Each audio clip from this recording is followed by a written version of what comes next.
मामला नागपुर का है।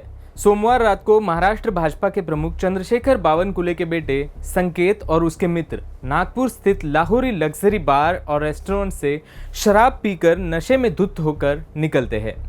शराब पीने के बावजूद ये गाड़ी चलाते हैं और कुछ देर बाद गाड़ी का स्पीड इतना बढ़ जाता है कि रास्ते पर मौजूद कई गाड़ियों को बावनकुले के बेटे की गाड़ी रौंद देती है। इस हादसे में कई लोग घायल होते हैं। कुछ लोगों को इलाज के लिए अस्पताल में दाखिल किया जाता है। चंद्रशेखर बावनकुले ये कोई आम आदमी नहीं है। ये अभी महाराष्ट्र में मौजूद भाजपा सरकार के प्रदेश अध्यक्ष है। जिस गाड़ी ने सोमवार रात को कई गाड़ियों को टक्कर मारी है, वो गाड़ी इनके बेटे संकेत बावनकुले के नाम पर रजिस्टर है। संकेत साधारण आदमी तो है नहीं कि 1 करोड़ से ज्यादा कीमत वाली ऑडी को साधारण नंबर लेंगे। सोमवार रात को जब इस आलीशान गाड़ी ने कई गाड़ियों को टक्कर मारी तो इस मामले को रफा दफा करने की पूरी कोशिश की गई। पहले तो ऐसे जताया कि संकेत बावनकुले इस गाड़ी में था ही नहीं। जब गाड़ी ने कई गाड़ियों को टक्कर मारी तो इस गाड़ी की नंबर प्लेट तक गायब थी, ताकि गाड़ी किसके नाम पर रजिस्टर है ये लोगों को पता न चले। स्थानीय पत्रकार बताते हैं कि इस घटना को ना दिखाने के लिए, इस घटना का कवरेज ना करने के लिए उन पर दबाव बनाया गया था। नागपुर के स्थानिक और डिजिटल न्यूज़पेपर्स ने इसकी रिपोर्टिंग की, तब जाकर ये मामला सामने आया और मेनस्ट्रीम मीडिया जो था उसको इसकी दखल लेनी पड़ी, इसकी रिपोर्टिंग करनी पड़ी। इस पूरे हिट एंड रन घटना के बाद महाराष्ट्र में सियासी पारा चढ़ गया है। विपक्षी नेताओं ने इस घटना पर कई सारे सवाल खड़े किए हैं, जैसे कि पुलिस पर दबाव बनाया गया था कि संकेत बावनकुले का नाम एफआईआर में ना आए। गाड़ी की नंबर प्लेट को क्यों हटाया गया था? जिस वक्त ये घटना घटी है उस वक्त संकेत बावनकुले नशे में था और गाड़ी में मौजूद था, लेकिन पहले ऐसे क्यों जताया गया कि संकेत बावनकुले वहां पर मौजूद ही नहीं था? पिछले कुछ दिनों में महाराष्ट्र में घटी घटनाओं से साफ जाहिर होता है कि महाराष्ट्र में लॉ एंड ऑर्डर पूरी तरह से फेल हो चुका है।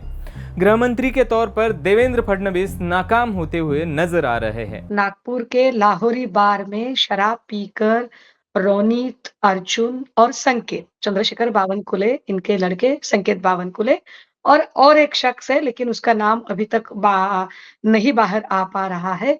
यह 4 लोग लाहौरी बार से शराब पीकर बाहर निकले हुए थे।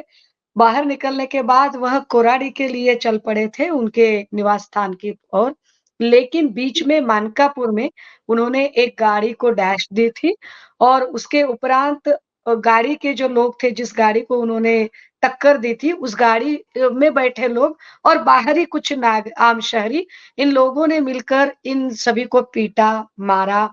इन सभी को पुलिस थाने ले जाने की एक-एक होड़ की प्रयास किए। उसी दौरान संकेत बावनकुले ने अपनी बीवी को एक मैसेज किया और कहा कि मैं पकड़ा गया हूँ और कुछ मुझसे, मेरे हाथ से कुछ हुआ है। यह सब होते समय जब इन सारे चारों के चारों लोगों को सीताबर्डी पुलिस थाने ले जाने की कोशिश की जा रही थी, तभी संकेत बावनकुले ने गाड़ी एकदम 150 की स्पीड से चलाई और भागने की कोशिश की। इसी होड़ में और 3 गाड़ियों को टक्कर लग गई। और यह जो वारदात थी, यह पूरी रामदासपेट में, यानी कि 2 जगह पर एक्सीडेंट हुआ है। पहला तो मानकापुर में और उसके बाद फिर रामदासपेट में 3 बार हुआ है। और इसके उपरांत 12:30 को जब रामदासपेट में यह सारा हो रहा था, तब जब 3 गाड़ियाँ, तीनों में से नाम के एक व्यक्ति की गाड़ी थी, जो कि नागपुर प्रेस क्लब के एम्प्लॉयी है और एक अहम सदस्य भी है। अब उनको ऐसे लगा कि नहीं, मुझे तो इसमें कोई चूक-भूल नहीं करनी चाहिए और मुझे जो है वो एफआईआर करनी ही चाहिए। लेकिन एफआईआर नहीं हो रही थी, बिकॉज़ हाई प्रोफाइल मामला था और चंद्रशेखर बावनकुले जो कि बीजेपी के तो इनके बेटे के साथ जुड़ा मामला, वो कैसे भला इस पर एफआईआर करते। लेकिन बहुत जिद्दोजहद के बाद जब लोगों ने कहा कि नहीं, हमें एट लीस्ट इंश्योरेंस तो मिलने दीजिए, हमारी गाड़ी का जितना भी नुकसान हुआ है वो तो कम से कम मिले, इसलिए हमें चाहिए कि इसकी कंप्लेन हो। अर्जुन, रोनित और संकेत, तीनों लोगों के नाम बिल्कुल नहीं थे, ना गाड़ी के डिटेल्स इसमें थे। 4:30 बजे ये एफआईआर हुई। आप समझ सकते हैं कि 12 बजे की घटना और पूरी रात ये मामला चलता रहा। 4:30 बजे जब यह घटना आई और एफआईआर हुआ, तो सोमवार सुबह किसी भी न्यूज़पेपर में या किसी भी अखबार में किसी तरह की कोई खबर बाहर नहीं आई थी। सिवाय एक नागपुर टुडे नाम का एक छोटा-सा पोर्टल है, उस पर एक-एक 4 या 5 लाइन की वह न्यूज़ थी, जो न्यूज़ हमारी पढ़ने में आई। न्यूज़ का टाइटल कुछ इस तरह से था कि बीजेपी के बड़े नेता के पुत्र ने गाड़ी से 4 गाड़ियों को उड़ा दिया। अब ये गाड़ी किसकी है, इसलिए जब हमने इसकी पूरी तहकीकात करने की कोशिश की, तब समझ में आया कि चंद्रशेखर बावनकुले के लड़के गाड़ी में थे, लेकिन क्या गाड़ी सही में उनकी थी? तो हमने पहले ट्वीट कर दिया कि ये संकेत बावनकुले की गाड़ी है, तो मामला ज़रा स्पीड लेने लगा। फिर शाम हो गई और सोमवार शाम को तब तक पुलिस भी कह रही थी, ना संकेत बावनकुले का कोई इससे लेन-देन है, ना संकेत वहाँ था, ना संकेत की गाड़ी थी। लेकिन शाम 6 बजे जब चंद्रशेखर बावनकुले को पता चला कि अब ये मामला अपने से निपटेगा नहीं, तो थोड़ा वो क्या कहेंगे कि अपने को कि मैं कितना सत्यप्रिय इंसान हूँ, यह दर्शाने के लिए वह खुद सामने आए और शाम में वह कहने लगे कि हाँ, मेरे बेटे की गाड़ी थी, गाड़ी उसी के नाम से थी, लेकिन वह गाड़ी में नहीं था। नागपुर जाकर वह सवाल हमने चंद्रकांत चकाटे पीआई और डीसीपी राहुल मदने से पूछे, जिसमें कि एक पहला सवाल यह है कि अगर आपको पता था कि 12:30 बजे की यह घटना है और अगर उसे मारा-पीटा, वहाँ बड़ा हंगामा हुआ, इसका मतलब यह है कि गाड़ी का नंबर सबको याद था। इसका मतलब यह है कि गाड़ी में कितने लोग हैं, यह भी आपको पता था। तो आपने एफआईआर में गाड़ी का नंबर, गाड़ी के डिटेल और गाड़ी में कौन-कौन था, वह क्यों नहीं लिखा? तो उन्होंने कहा, "हमें पता नहीं था, गाड़ी तो वहाँ नहीं थी।"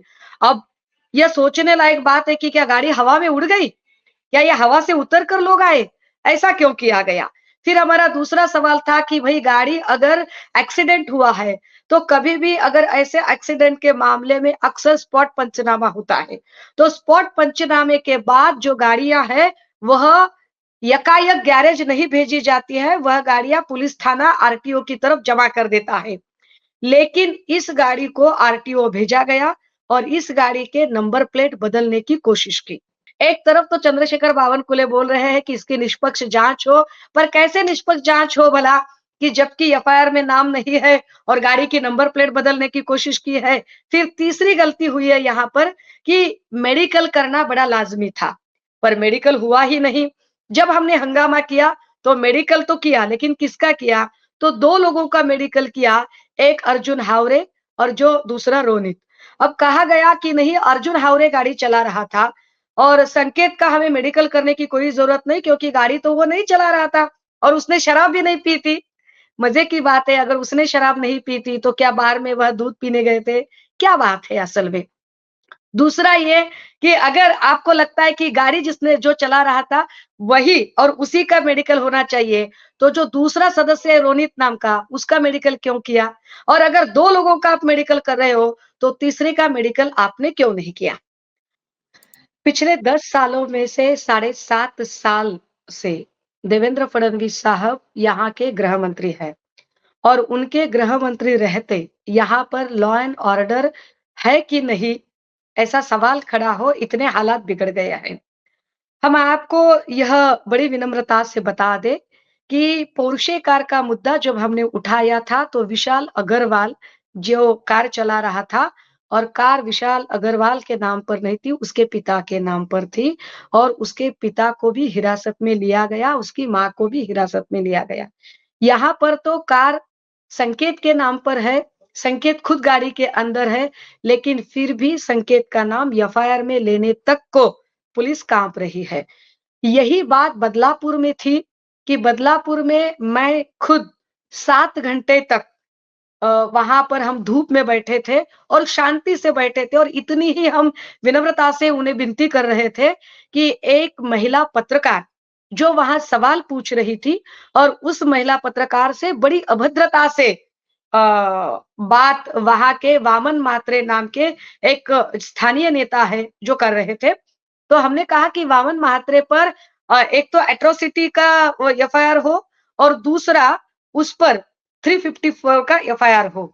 7 घंटे के बाद एफआईआर हुई और मज़े की बात ये कि जिस एफआईआर के लिए पहले के 12 घंटे, बाद के 7 घंटे, हमें 17 घंटे जिद्दोजहद करनी पड़ी, उनकी ज़मानत 4 घंटे में। दिन ब दिन महाराष्ट्र में ये वीआईपी कल्चर बढ़ता जा रहा है। पुणे के पोर्शे कार का उदाहरण हो या अभी ये नागपुर का हिट एंड रन का मामला, दोनों में एक बात कॉमन है ये कि ये दोनों गाड़ियाँ जो थी वो वीआईपी थी या लग्जरी गाड़ियाँ थी, वीआईपी कल्चर वाली गाड़ियाँ थी। एक तरफ आम आदमी के लिए अलग न्याय होता है और दूसरी तरफ हमने देखा है कि जो वीआईपी लोग हैं, वीआईपी कल्चर है, जिनके पास पैसा बहुत है, पैसा है और कोई पॉलिटिकल पार्टी से कनेक्टेड हो तो उसके लिए पूरा सिस्टम काम करने में लगा जाता है। द वायर के और वीडियोस देखने के लिए सब्सक्राइब करें और बेल आइकन पर क्लिक करें। स्वतंत्र पत्रकारिता की आर्थिक मदद करने के लिए डिस्क्रिप्शन में दिए गए लिंक पर जाएं और अपनी राशि चुनें।